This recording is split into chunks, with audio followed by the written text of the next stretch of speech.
नमस्कार दोस्तों, स्वागत है आपका हमारे इस चैनल धूप धुंची आरती में। दोस्तों, हमने जैसे आपको दृष्टि भोग के बारे में बताया है, हमने जैसे आपको सुगंध भोग यानी कि गंध भोग के बारे में बताया है, उसी तरह आज हम आपको अग्नि भोग के बारे में बताएंगे। देखिए दोस्तों, अग्नि भोग जो होता है वो हम जब धूप सामग्री यानी कि यज्ञ धूप या फिर धुंची धूप के माध्यम से हम जब भगवान को कुछ चढ़ा रहे हैं, चाहे वो गुड़ घी हो, चाहे वो औषधि सामग्री हो, यानी कि जो हवन सामग्री होता है, ये सारे वस्तु जब हम चढ़ा रहे हैं, चाहे वो धूप माध्यम से हो, चाहे वो यज्ञ या हवन माध्यम से हो, तो उसे जो है अग्नि भोग कहा जाता है। यानी कि अग्नि के माध्यम से जो है देवता हमारे उस भोग को ग्रहण कर रहे हैं।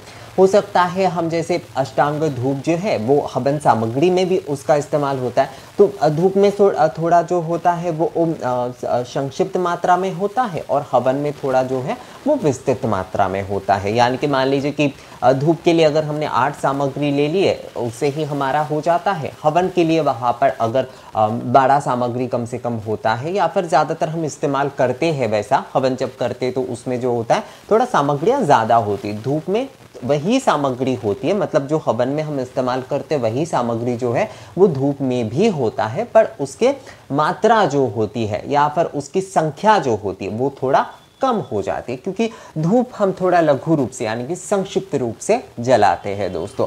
तो धूप के माध्यम से, हवन के माध्यम से, यज्ञ के माध्यम से, अग्निहोत्र बोल सकते हैं आप, जिस माध्यम से भी जो है हम भगवान को कुछ हव्य आहुति दे रहे हैं। वैसे कहा जाता है कि जो हमारा नित्य कर्म होता है, यानी कि अग्निहोत्र हो, हवन हो, या फिर हवन वैसे तो विशेष पूजा में ही किया जाता है, यानी कि जब विशेष कोई पूजा होती है तो उसे उस जो अग्नि कार्य को हम करते हैं उसे हवन कहा जाता है। नित्य अग्नि कार्य को अग्निहोत्र कहा जाता है। हम धूप कार्य भी करते हैं, और जब कोई विशेष उद्देश्य से कोई कार्य किया जाता है अग्नि कार्य, तो उसे यज्ञ कहते हैं। तो मूल रूप से जो हवन होता है, हवन के जो हव्य होते हैं उसे जो कहा जाता है वो हव्य आहुति कहा जाता है एक्चुअली।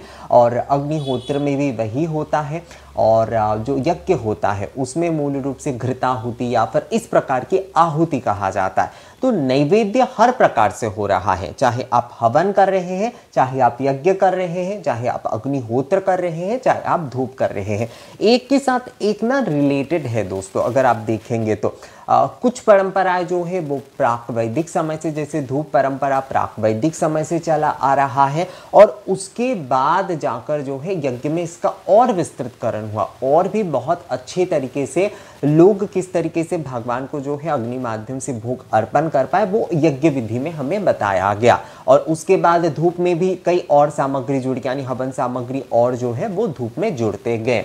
तो दोस्तों, धूप माध्यम हो, यज्ञ माध्यम हो, अग्निहोत्र करें या फिर जो है आप यज्ञ माध्यम करें, हर माध्यम से ही अग्नि भोग जो है वो भगवान को चढ़ाया जा रहा है। मूल रूप से भगवान को नैवेद्य अर्पण करने का, ये जो हम प्रसाद कहते हैं ना, प्रसाद या निर्माल्य, तो नैवेद्य यानी कि कुछ जब हम किसी अग्नि माध्यम से भगवान को निवेदन कर रहे हैं, उसके बाद भगवान के आशीष स्वरूप जो धूम्र हमें मिल रहा है वही जो है मूल रूप से हमारे लिए निर्माल्य या प्रसाद होता है। तो प्राचीन समय की अगर आप देखें, प्राक वैदिक समय और वैदिक समय में, तो उस समय जो है दोस्तों, उस समय अग्नि माध्यम से ही मूल रूप से भोग या नैवेद्य चढ़ाए जाते थे। बाद में अब एक्चुअली इसका जो वर्णन आपको ज्यादातर मिलेगा पुराने जो भी सारे ग्रंथ है, यानी कि मैं वेद के बाद की, यानी कि वेद के बाद के जो ग्रंथ, जो पुराण है या फिर जो भी सारे संस्कृत ग्रंथ है जिसमें इन सारे विषयों का विस्तारीकरण से बताया गया है, तो उसमें आपको भोग शब्द का इस्तेमाल दिखेगा। और वैष्णव धर्म के प्रचार के साथ साथ जो है भोग के क्रियाओं में बहुत ज़्यादा विस्तृत आई है। जैसे मैंने आपको दृष्टि भोग के बारे में बताया ना, तो ये सारे कॉन्सेप्ट बहुत ज़्यादा, जितना ज़्यादा भागवत धर्म और वैष्णव धर्म का प्रचलन हुआ उसमें इन सारे विषयों का और ज़्यादा प्रचलन बढ़ता गया दोस्तों। पर प्राचीन समय में अगर देखें, यानी कि वेद पूर्वकालीन और वेदकालीन वेद पूर्व कालीन में तो ओ जैसे कि देखिए दोस्तों उस समय भी अग्नि माध्यम यानी कि धूप दीप ही मूल रूप से पूजा के माध्यम हुआ करते थे।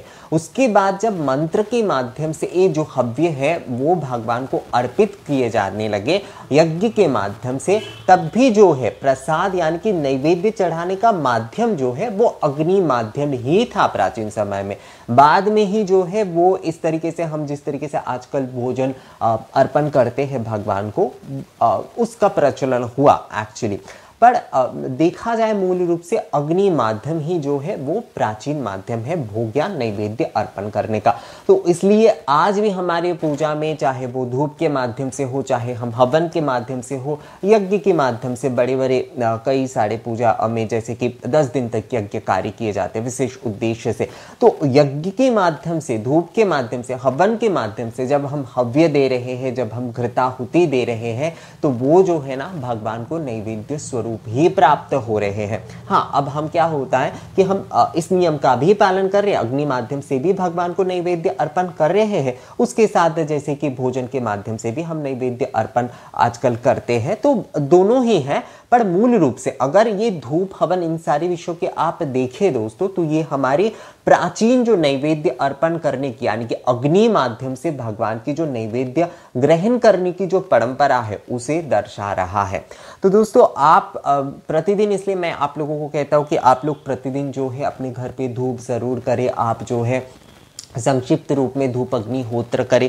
जो लोग अग्निहोत्र प्रतिदिन करते हैं, कई घरों में वैसे प्रचलन होता है, तो वो तो करते हैं, तो उनका तो वो अग्नि माध्यम से भगवान ग्रहण करते ही है। तो इस तरह से धूप, अग्निहोत्र, हवन ये आप अगर अपनी पूजा में करेंगे तो आपके नैवेद्य की जो प्राचीनता है यानी कि नैवेद्य ग्रहण की भगवान के जो अग्नि माध्यम की जो प्राचीनता है वो आपकी पूजा में सफलता लाएगी, बहुत अच्छी तरीके से जो है ना आपकी पूजा को पूर्ण कर देती है। क्योंकि प्राचीन हमारे जो भी सारे हमारे नैवेद्य भगवान को अर्पण करने की विधि, जहाँ तक मुझे जानकारी है दोस्तों, मैं ये नहीं कहता कि मुझे इन सारी चीज़ों की पूर्ण जानकारी है, पर जहाँ तक मेरे जानकारी है और जहाँ तक मैंने इन सारे विषयों के विशेषज्ञों से और जानकारों से बातें की है, तो वहाँ मुझे यही पता चला कि भगवान को प्राचीन समय में जो है नैवेद्य अर्पण करने का माध्यम जो है वो अग्नि माध्यम ही है। तो भगवान को इसलिए आप देखेंगे कि जब भी हम षोडश उपचार या कोई विधि से हम पूजा करते हैं ना, तो उसमें एक भगवान को जैसे पाद्य रख दिया जाता है, आचमनीय जल ये सब कुछ दिया जाता है, उसके बाद स्थानीय वस्त्र देने के बाद, गंध पुष्प से पूजा करने के बाद जो है धूप सर्वप्रथम दिया जाता है, उसके बाद जो है पुनराचमनी, उसके बाद नैवेद्य, फिर पुनराचमनी। मतलब जो धूप माध्यम होता है वो अग्नि माध्यम से हम एक प्रकार से, क्योंकि हर किसी के लिए तो संभव नहीं है कि वो हवन या अग्निहोत्र कर पाएंगे, पर धूप माध्यम से कम वो जो है वो नैवेद्य भगवान को दे रहे हैं, वो सुगंध माध्यम से, अग्नि माध्यम से भगवान जो है उस नैवेद्य को ग्रहण कर रहे हैं, वो धूप माध्यम। तो इसलिए धूप में कहा गया है ना कि गंधर्वासुर भोजन, तो अग्नि देवता की उपस्थिति उसमें है, धूपाग्नि की उपस्थिति उसमें है, तभी जो उसमें से धुआं उठ रहा है दोस्तों। तो इसलिए जो है ना, इसलिए सर्वप्रथम धूप दिया जाता है, उसके बाद ही जो है पुनराचमनी देकर नैवेद्य यानी कि भोजन स्वरूप नैवेद्य दिया जाता है। एक धूप नैवेद्य दिया जाता है, एक जो है वो अग्नि और गंध दोनों का प्रतीक होता है। धूप अग्नि और गंध्य दोनों माध्यम का प्रतीक होता है दोस्तों। इसलिए सर्वप्रथम धूप नैवेद्य अर्पण करने के बाद जो है भोजन नैवेद्य दिए जाते हैं। जैसे हम लोग गुड़ घी के नैवेद्य देते हैं ना धूप के माध्यम से, यानी कि गुड़ घी का धूप करते हैं।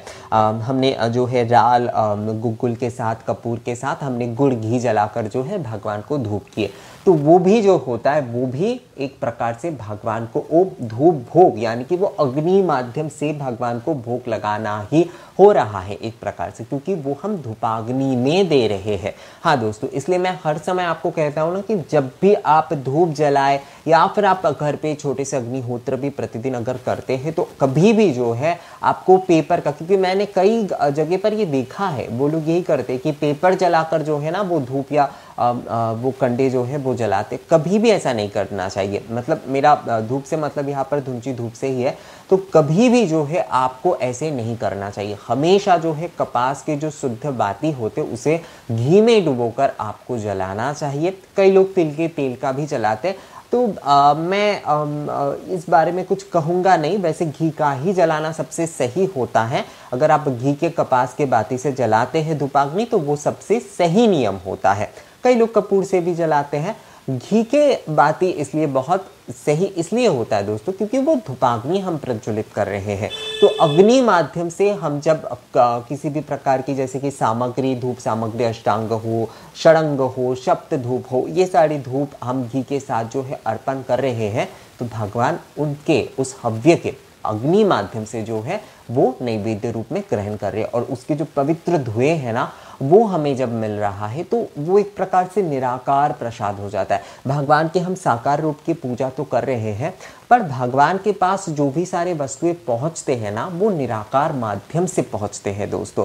तो इसलिए जो है हम जब धूपाग्नि के माध्यम से यानी कि उस अग्नि माध्यम से हम जो है भगवान को कुछ अर्पण कर रहे हैं, हवन के माध्यम से हो, धूप के माध्यम से, दीप के माध्यम से भी, आरती के दीपक मान लीजिए, आरती के दीपक के माध्यम से भी हम जो है निवेदन कर रहे हैं। एक्चुअली दीप में क्या होता है दोस्तों, दीप में हम जो है दीप को दर्शयामी कहा गया है, अर्थात दीप जो है वो दृष्टि के प्रतीक होते, वो प्रकाश के प्रतीक होते, वो भी अग्नि के प्रतीक होते हैं। पर उस अग्नि में जो है, दीप के अग्नि में हम कोई हव्य तो नहीं दे रहे हैं, तो इसलिए दीप को डायरेक्ट नैवेद्य नहीं कहा जाता है। दीप जो है वो ज्योति स्वरूप कहा गया है एक्चुअली। तो ज्योति के माध्यम से भी भगवान जो है वो आनंद प्राप्त अवश्य करते हैं। पर धूप और हवन, इन दोनों चीज़ों में अगर आप देखेंगे तो इसमें हम हव्य दे रहे हैं, इसमें हम घृत दे रहे हैं, हम जो मिष्ट द्रव्य है यानी कि गुड़ हो, बतासे हो, मिछड़ी हो, चीनी हो, ये सब कुछ हम अर्पण कर रहे हैं धूप में और हवन में। सूखे हुए नारियल भी हम अर्पण करते हैं। तो ये जो होता है, ये अग्नि माध्यम जो होता है, धूप और हवन के जो अग्नि माध्यम होते हैं, इस माध्यम से ही जो है भगवान अपने नैवेद्य को ग्रहण करते हैं। और ये सबसे प्राचीन नैवेद्य ग्रहण करने की, नैवेद्य देने की प्रथा है दोस्तों। हम जो है बाद में जैसे कि जब जाकर जो है गीता के, मैंने आपको कहा ना दोस्तों कि भागवत धर्म का बहुत प्रचलन है, तो गीता में इस विषय को कहा गया कि पत्रम पुष्पम फलम जलम। तो उस समय इस विषय का भी विस्तारीकरण हो रहा है। पर गीता में ये भी कहा जा रहा है एक जगह पर कि भगवान श्री कृष्ण ये बोल रहे हैं कि वो सुगंध है, ये वायु माध्यम में वो सुगंध है अग्नि के, मतलब हवन के अग्नि के वो तेज है। अर्थात भगवान जो है अग्नि माध्यम से, सुगंध माध्यम से अपने नैवेद्य को ग्रहण जो करते हैं, वो प्राचीन परंपरा है। और उस विषय को गीता में भी उसी तरीके से मान्यता दिया गया है, क्योंकि ये तो वैदिक प्रथा है, ये जो है ये सबसे प्राचीन प्रथा है कि अग्नि माध्यम से भगवान अपने भोजन को ग्रहण करते। तो इसलिए दोस्तों आप भी अपने प्रतिदिन के पूजा में, कई लोग मुझसे पूछते हैं ना कि हम धूप अगर नहीं जलाते हैं तो क्या होगा। मैं हमेशा इसलिए कहता हूं, आप जिस भी तरह से पूजा करें दोस्तों, आप चाहे प्रतिदिन आप भगवान को चाहे हलवे का भोग लगाते, कुछ भी आप लगाते हैं, आप उस नियम का पालन करें। उसके साथ साथ ये जो प्राचीन, जो अग्नि माध्यम से भगवान को नैवेद्य चढ़ाने की जो परंपरा है, उसे आप कम से कम एक धुनची धूप ही आप जलाइए। आप कम से कम एक धुनची धूप ही जलाइए दोस्तों, कम से कम आप उससे आरती ही क्यों ना करें, पर वो भगवान के सामने आप जरूर जलाइए। उसमें आप राल, गुग्गुल और जो भी सारी धूप सामग्री, अगर आप और जो मतलब थोड़ा ज्यादा अगर आप देना चाहते हैं, राल गुग्गुल से ज्यादा विस्तृत रूप से अगर आप देना चाहते हैं, तो उसमें आप जो है अष्टांग धूप, दशांग धूप, इसका इस्तेमाल करिए, घी का इस्तेमाल करिए। पर मैं आपको कहूंगा दोस्तों, आप भोजन सामग्री तो दे रहे हैं, पर उसके साथ आप कोशिश करिए। अग्निहोत्र करना, हवन करना आजकल सभी के लिए संभव नहीं होता है, पर धुनची धूप जलाना ये कोई बहुत बड़ा जो है कठिन कार्य नहीं है। आप जो है अपनी पूजा की दोनों समय, भगवान के लिए हम इतना समय क्या नहीं निकाल सकते दोस्तों। हाँ, किसी दिन अगर हो सकता है किसी कारणवश अगर स्किप हो जाता है, क्योंकि कई समय कई परिस्थिति होती है, वो विषय अलग है। पर आपको जो है ना अग्नि माध्यम से भी भगवान को इस तरीके से नैवेद्य अर्पण करना चाहिए। आप धूपाग्नि के माध्यम से ही कम जो है प्रतिदिन भगवान को अवश्य जो है अग्नि भोग या अग्नि नैवेद्य अवश्य अर्पण करिए दोस्तों। ये मैं आप लोगों से कहूँगा, थोड़ा सा कोशिश करके देखिए, थोड़ा सा हैबिट करके यानी अभ्यास में इस चीज़ को ले लीजिए। देखिएगा कम से कम एक धुनुची आप जलाइए, कम से कम एक धुनुची। अब मैं 2 धुनुची की बातें करता हूँ कि एक निवेदन के लिए और एक आरती के लिए संभव नहीं होता है, तो कम से कम एक धुनुची से ही आप करिए। पर भगवान को अग्नि भोग, ये जो हमारी प्राचीन जो परंपरा है, ये जो हमारी प्राचीन नैवेद्य अर्पण करने की, भगवान को निवेदन करने की परंपरा है नैवेद्य को, उसे आप जो है बिल्कुल भी लुप्त होने मत दीजिए। यही मेरा जो है आप लोगों से अनुरोध है। तो दोस्तों ये वीडियो आप लोगों को कैसा लगा? मैंने अग्नि भोग के बारे में आप लोगों को इस वीडियो में बताया। अगर ये वीडियो अच्छा लगा है तो मुझे कमेंट्स करके ज़रूर बताइएगा। इस बारे में आप लोगों का और कोई सवाल है या फिर आप लोग मुझसे कुछ साझा करना चाहते हैं इस विषय में, तो भी आप जो है मुझे कमेंट्स करके ज़रूर बता सकते हैं। तो मिलेंगे आपसे अगले वीडियो में नए किसी जानकारी के साथ। तब तक के लिए नमस्कार।